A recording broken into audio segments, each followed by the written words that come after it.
All right, so in our discussion with exponents, earlier in the semester we talked about what the definition of an exponent is, and when an exponent is an integer, it represents repetitive multiplication.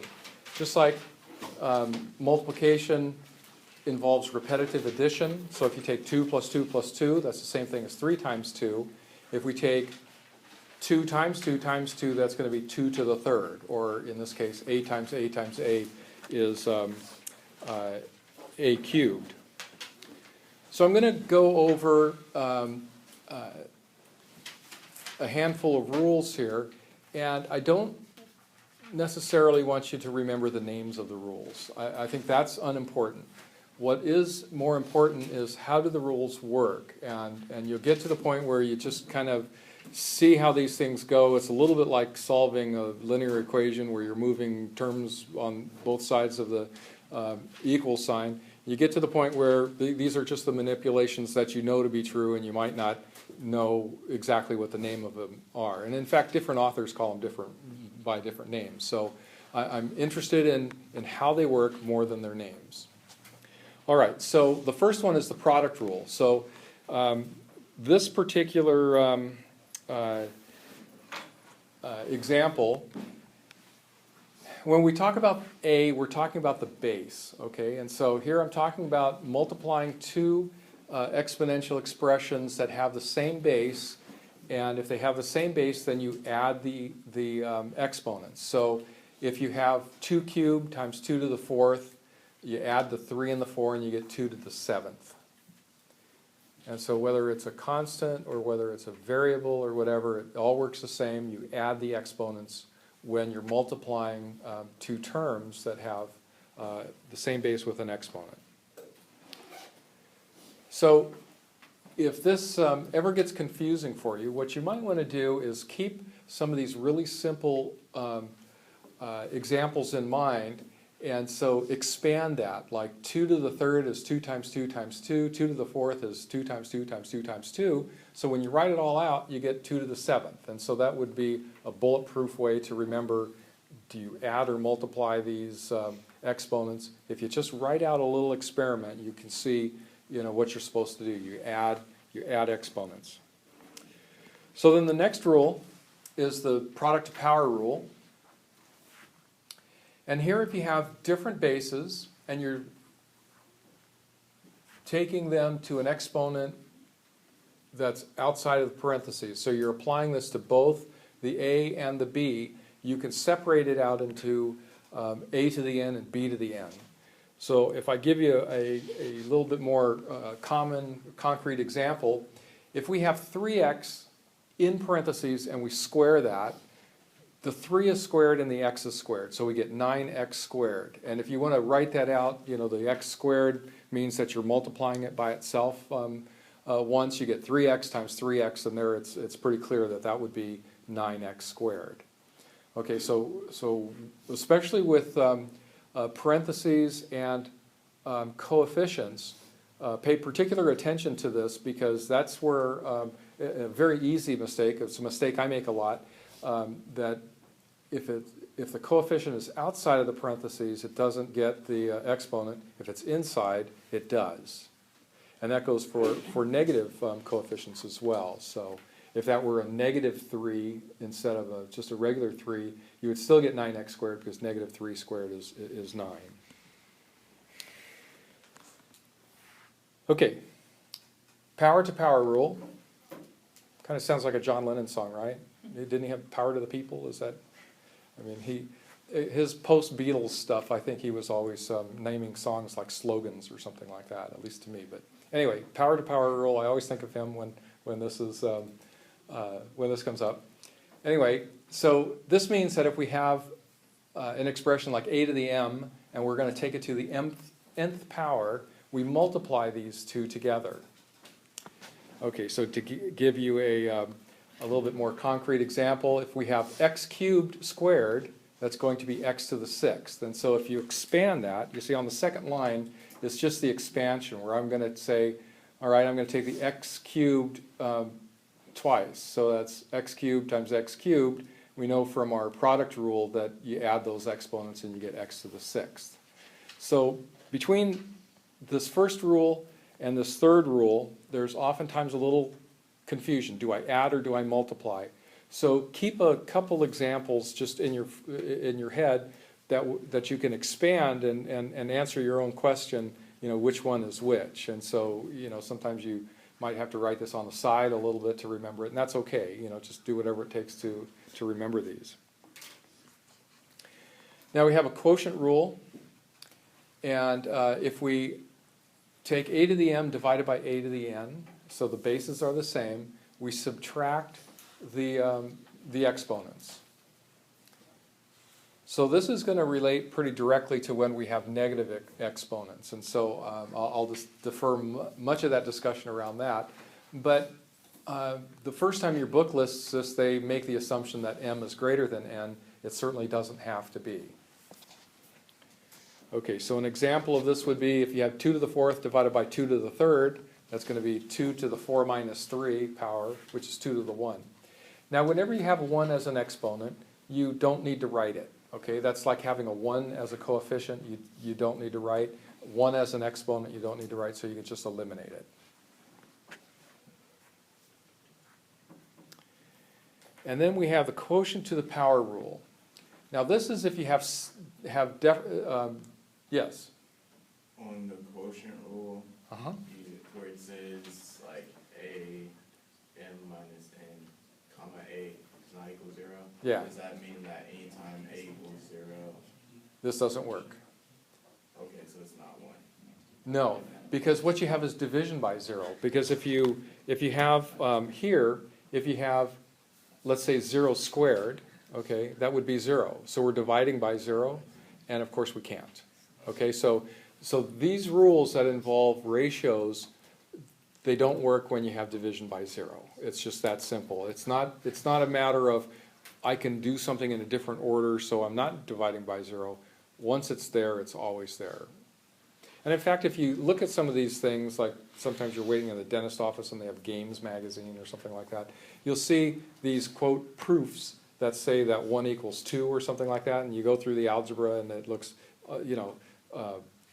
absolutely perfect. I guarantee you somewhere along the way they divide by 0, and that's how they get those kind of really extraneous answers. So division by 0 is always, it ends here, no solution, no definition. Okay? All right, yes? What is a number to the power of 0? 1. We'll get to that. That's a rule. Okay, that is 1. Who answered 1? Did you answer 1? No? Who answered 1? Was it? You answered 1. It is 1. Except 0 to the 0 is not defined. But we'll get to that rule in two charts, okay? So here's the quotient rule. We can calculate 3/5 squared by squaring the 3 and squaring the 5, and we get 9/25. And again, the names of the rules aren't nearly as important as the rules themselves. And in fact, if you look at different algebra books, they'll occasionally call these by different names. So the names of the rules aren't significant, but the rules are. Okay? Everybody up with me? I'm not going too fast. You caught up with your notes?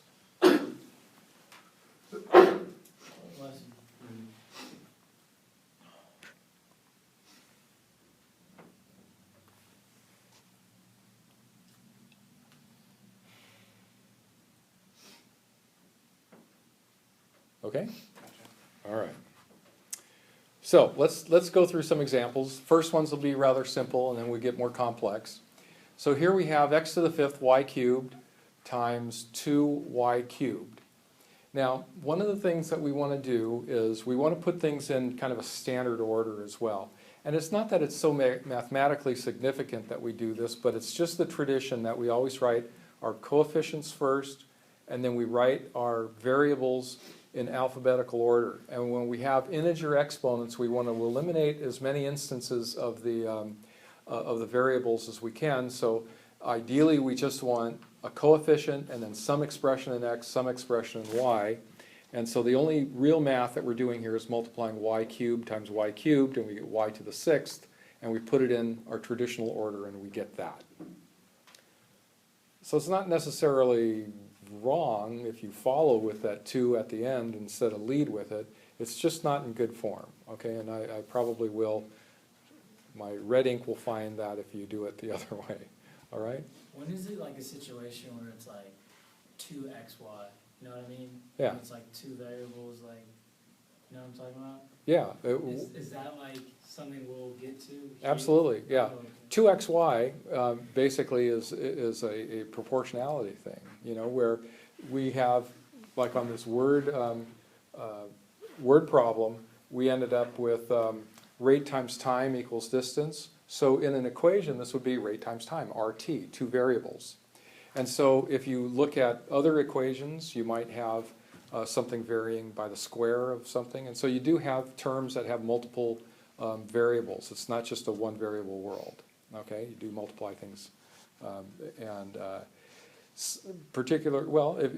were talking about chemistry earlier, PV equals nRT. If you don't, that's the ideal gas law. If you don't know pressure and you don't know the volume, then PV are your two variables that are multiplied by each other. And so you do what it takes to handle that. Does that answer your question? Yeah.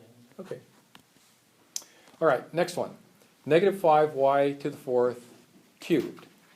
Now here we have a y to the fourth in parentheses, and that's taken to the third power. So we're going to do what? Multiply the exponents, yeah.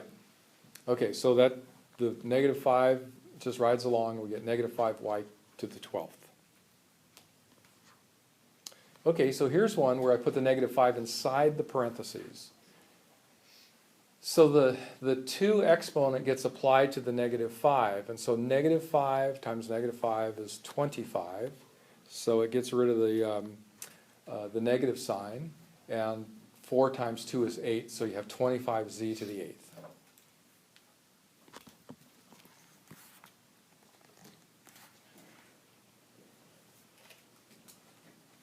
Okay, so now here we have 3y that's cubed, and we have 2y squared, and that's just in parentheses, and it probably just arrived there just because of some manipulation that was done before that.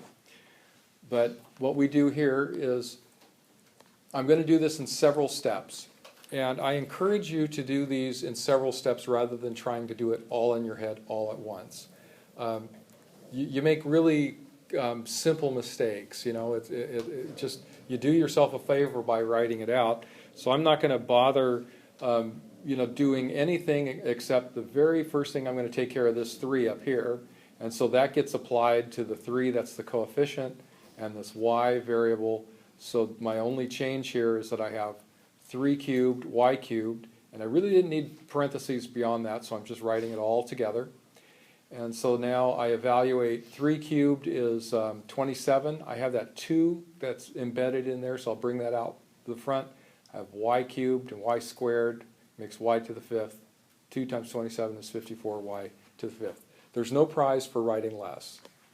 There's a whole lot of accuracy to be gained by writing it out one step at a time. So, even though this may not look like a really complex expression, take some steps and do it individually. Okay, so here's one with a quotient, and we have negative 18m cubed n to the 6th divided by negative 6m n cubed. And so we're going to use the fact that we can subtract the exponent that's in the denominator from the exponent that's in the numerator. The negative 18 and the negative 6 make a 3, so I'm going to have m to the 3 minus 1, which is 2, and then n to the 6th minus 3 will make 3, and so there's my simplified expression. So what I mean by going down to a single instance of the variable is that you don't have m in the numerator and m in the denominator. We want to put them together. Okay, so here's one that combines a lot of different rules. We'll do this one a step at a time as well. So the first thing I probably want to do is to take that that's squared in the numerator and apply that to the negative 2, to the x, and then the y cubed. So I get 4x squared y to the 6th. And I'm missing a, there it is, the y squared on in the denominator. And then my next step, oops, went too far, is I'm going to reduce the 4 and the 6. We have a common 2 that we can take out, so we get 2/3. And then we have x squared is unchanged. We have the y to the 6th in the numerator, y squared in the denominator. So that becomes y to the 4th in the numerator.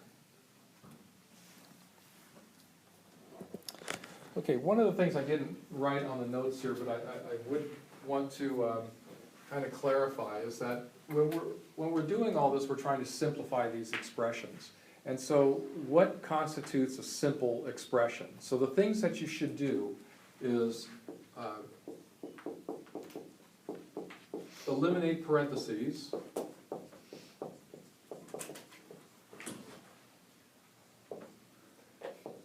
You should make the exponents positive, so no negative exponents. We should have a single instance for the variable. And then one that, when your numbers are small, you should do is that you should expand the coefficients. Now there's going to be one that I'm not going to expand because it's such a large number.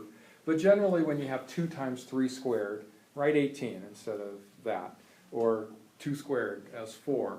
So you eliminate the exponents for your coefficients. So we're going to expand them or evaluate them, however you want to call that. So those are the 4 things that you're looking for when you're simplifying these things.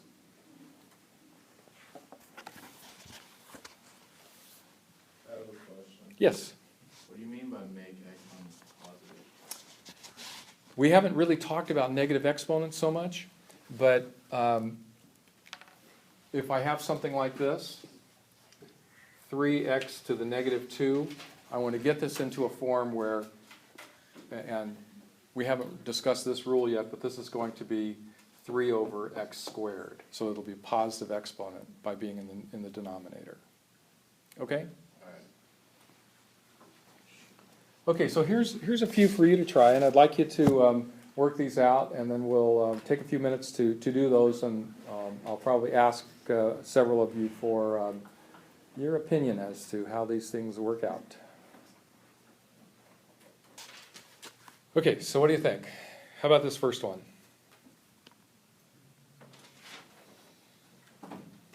2 to the third, v to the third, cube. And that would be v cubed. There you go. I'm just late on my cube. Wait, do you move the 2 to the front?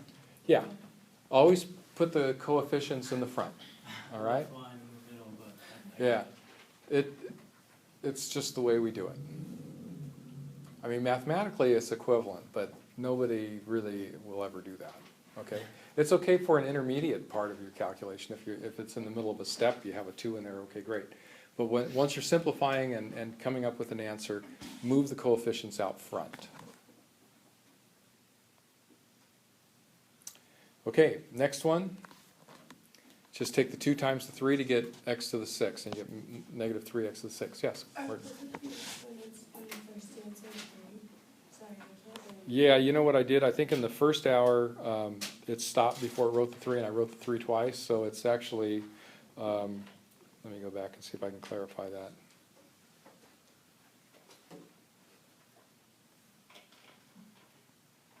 There, how's that?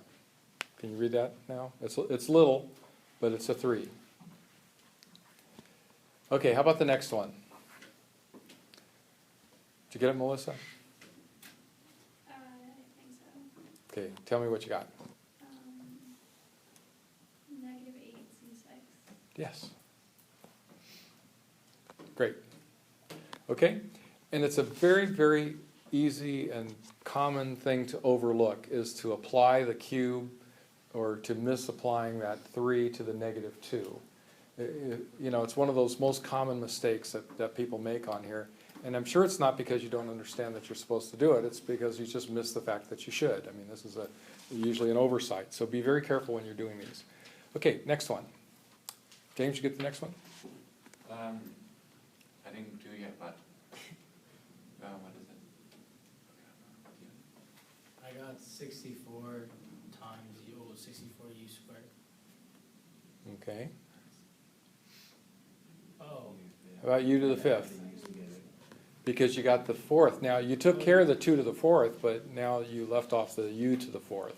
yeah, I totally forgot to write it in the next. Yeah. Yeah, my bad.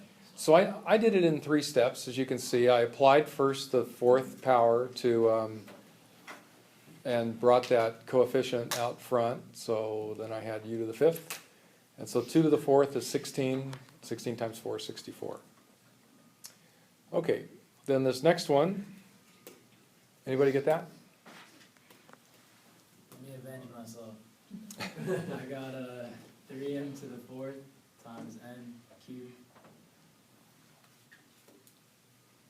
Gotcha. You're redeemed. How's that? All right. Now, on this next one, this is also a common mistake, is that negative just stays put, right? There's nothing that changes with that. So the answer that we're going to get is going to be 4a squared over 9y squared. So when you're outside of the parentheses or in front of a variable or a coefficient or something like that, the order of operations, remember how we had, parentheses, exponents, and multiplication and division? So you do what's in the parentheses first, then you do your exponents, and then you do your multiplication. So when you have this this negative as a coefficient out front, that's the last thing you do. That's multiplying it by -1. Okay, we'll try a few more rules. And this was in, I think we've touched on these. A to the 0 is 1, where a is anything except 0. If you have 0 to the 0, it's undefined. It's just as undefined as division by 0. Okay, so it's not 1 and it's not 0. You can make a plausible argument that it's either of them, but it's neither of them. Okay? If we have a negative exponent, that's like taking the reciprocal of something. Okay, so when we have a to the m, that means 1 over a to the m. A to the negative m means 1 over a to the m. And of course, again, a cannot equal 0. So if we have 3 to the -2, you take the reciprocal of that, and then you square the 3, so you got 1/9. X to the -4th is x over 1 over x to the 4th. And it works, all these rules work both ways. You can go left to right or right to left. So when you have 1 over x cubed, you have you have x to the -3. So the one that I didn't write up there that you probably want to add to your notes is if you have x to the x, or 1 over x to the -7, this negative makes it become positive like that. So we take the reciprocal anytime we have a negative. And so that's what I mean on this one. Make exponents positive is whenever we have negative exponents in either the numerator or the denominator, we move it to the other side. So if you have a negative in the denominator, move it to the numerator. Negative in the numerator, move it to the denominator. So it's possible to have negative exponents then? Very much so. All right. And negative exponents just mean reciprocal.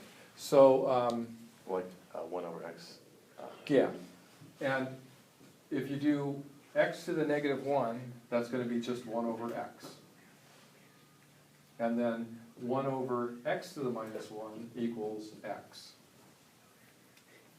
Okay, so that negative, and when you're simplifying these things, you might want to consider doing the negative first, like I do here. Your book lists this as a separate rule, but it's really an extension or a combination of previous rules, where here I have a over b to the m. So the first thing that you do is you take the reciprocal of this ratio that's on the inside, and you still have the m, and then you can apply, the m. So let's say we have 7/3 to the -2nd power. So there, we take the reciprocal, make it 7/3 instead of 3/7. We still have the squared. Now we square both the numerator and the denominator. So don't feel like you have to take care of the whole exponent all at once. Take care of the fact that it's negative first, and then deal with the fact that it has a value like 2. Everybody with me here?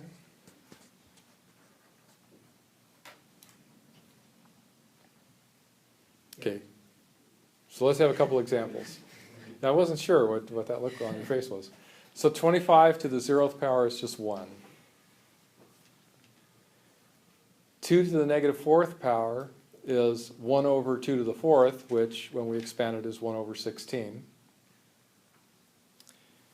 And if we have 4/5 to the negative 3rd power, I'm going to first deal with the negative to make that 5/4 to the 3rd, and then I'm going to apply the 3rd to the 5th, or to 5, which is 5 times 5 times 5 is 125, and 4 cubed is going to be 64.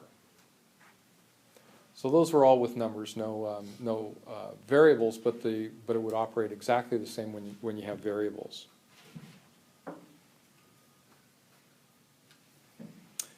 Okay, a few more examples. Now I'm going to introduce variables. This, of course, makes the y, you take the reciprocal of that, and so this becomes 3 over y cubed.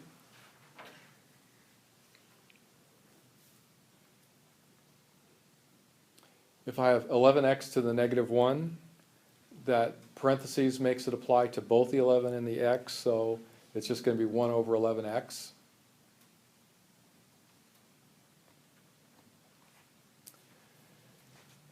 So here's a case where we have mixed exponents. We have z to the 5th times z to the minus 3rd.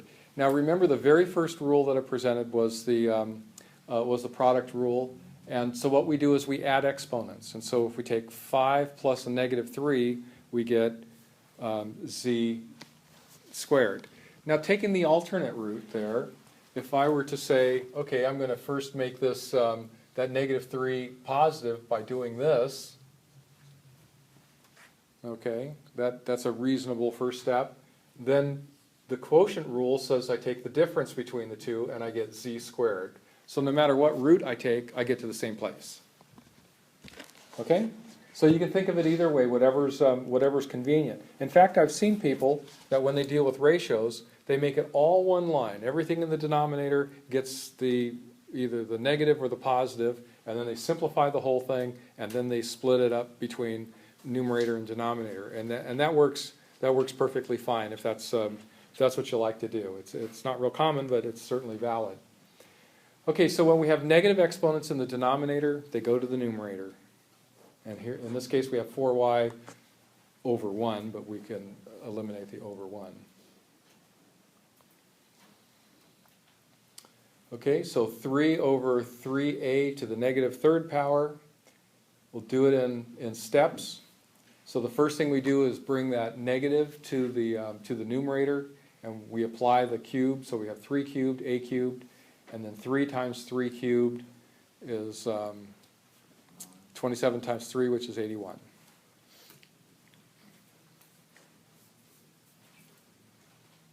Okay. How about this one?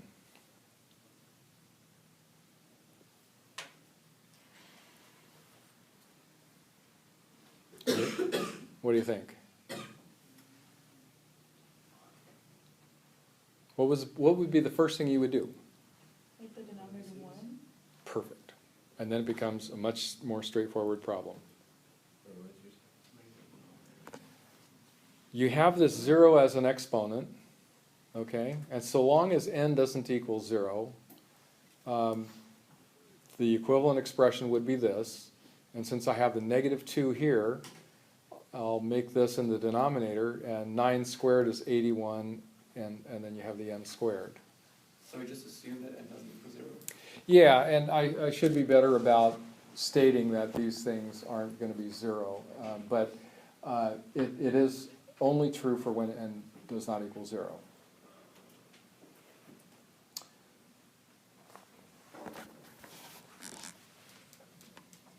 Okay, bunch for you to try now.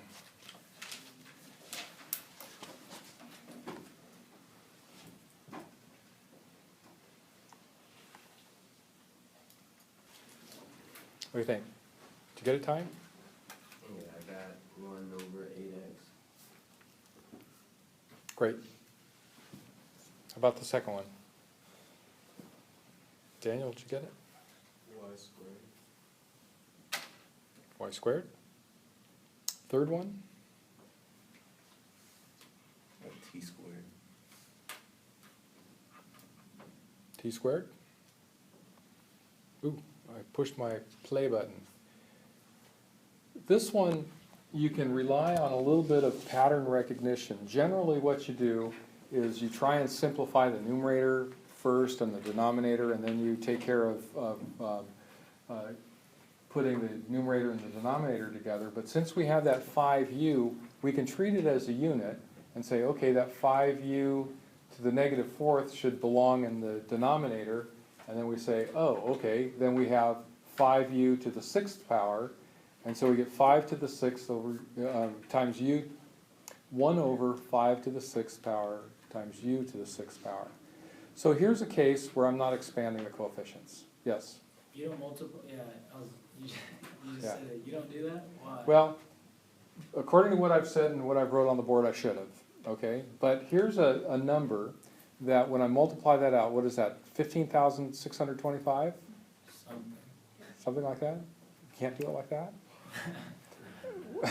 I can't do it like that either. The reason you would want to keep it like this is 5 to the sixth actually tells you about that number, right? If you were to see 15,625, immediately you'd think, okay, number one, it's a big number, and number two, it's divisible by 5. And there's not much else that you can glean from the number.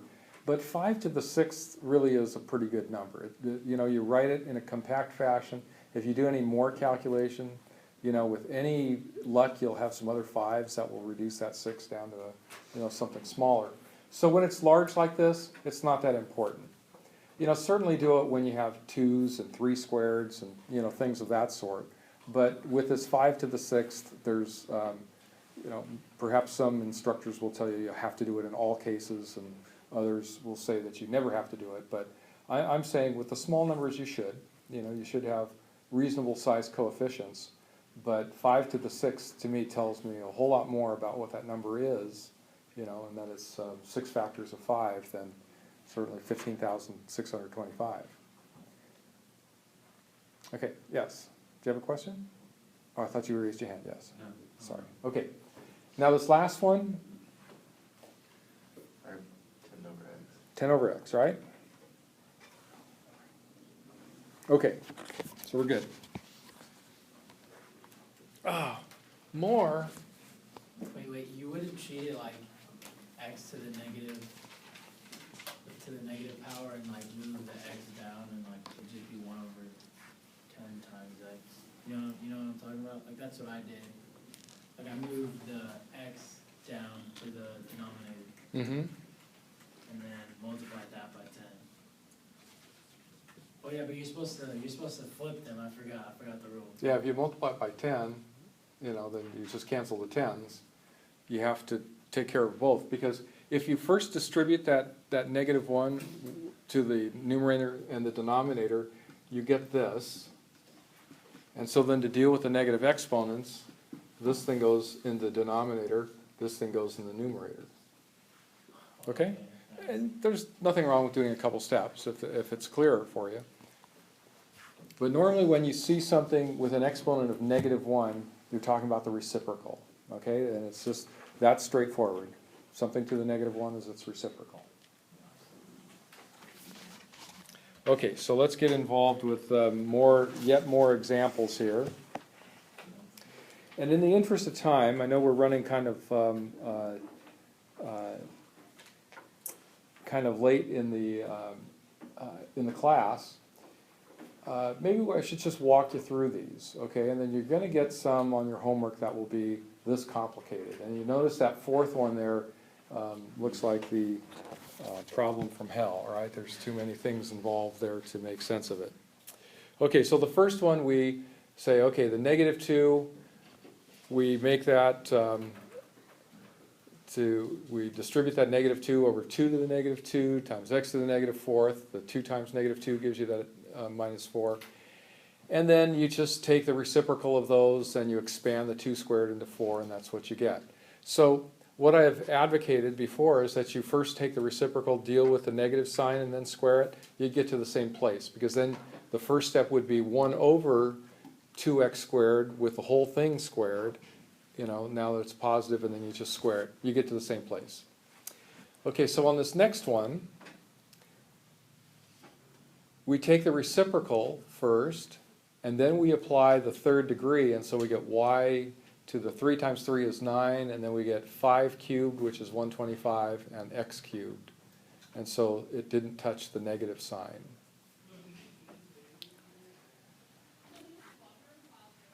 On the next one, the first thing I did was I took care of the negatives. So I looked and I saw that I have a negative v1 here and a negative u just below it. And so I brought this one up to the numerator and dropped this one down to the denominator. And so now I have this expression which simplifies a little bit more easily. And then I combine all my terms to get u cubed, and then 9v. Ooh, that should not be a 9. That should actually be a 27, right? So I'm wrong there. And so that should be with the negative, it takes the reciprocal, and then we have that. But I will correct that when I post the slides. It's obviously supposed to be a factor of 3 more, so that's 241 v to the 8th over u to the 6th. Maybe even more than that, because it's going to be 27 squared, so that's a much bigger number then. So I will correct that. Sorry, I missed that. Then the very last one, and we'll end here. What I did first was I said, okay, 5 squared is 25. 25 divided by 125 ends up with a 5 on the bottom. You got x cubed and an x in the denominator, so that makes an x squared. And then that y to the negative 3 makes that y to the 4th in the denominator, and take the reciprocal because I have the negative 1, and I get 5y to the 4th over x squared. And so there's my answer. Okay, so it really wasn't that hard. What you need to concentrate on is one variable at a time, one expression. Don't be afraid to write, intermediate answers out. Yes? I see how you multiply the 1, I believe, to the other exponents? Or Yeah. did you, yeah. Does that have to be, is that basically that, so what I'm looking for? Does that step have to be done before you can flip them? You know what I'm talking about, like switch the numerator and the denominator? No, in fact, you can start out by taking the reciprocal. So you have 125xy over 5 squared x cubed, y to the minus 3. You can do that blindly and forget about it and take off your parentheses then. So that's perfectly good. And you'll end up at the same place. Oh, okay. Okay, so just make sure, the order of operations is distinguished between exponents and multiplication. So you do the exponents before multiplication. But when you're doing exponents and exponents like this, it really doesn't matter. It not strictly, but in a sense it commutes. So you can apply the outer exponent before you simplify all the inner exponents, or you can do it the other way around, just so long as that outer exponent applies to every single coefficient and variable in the inner expression. Okay? All right, so we'll get into scientific notation next Monday. And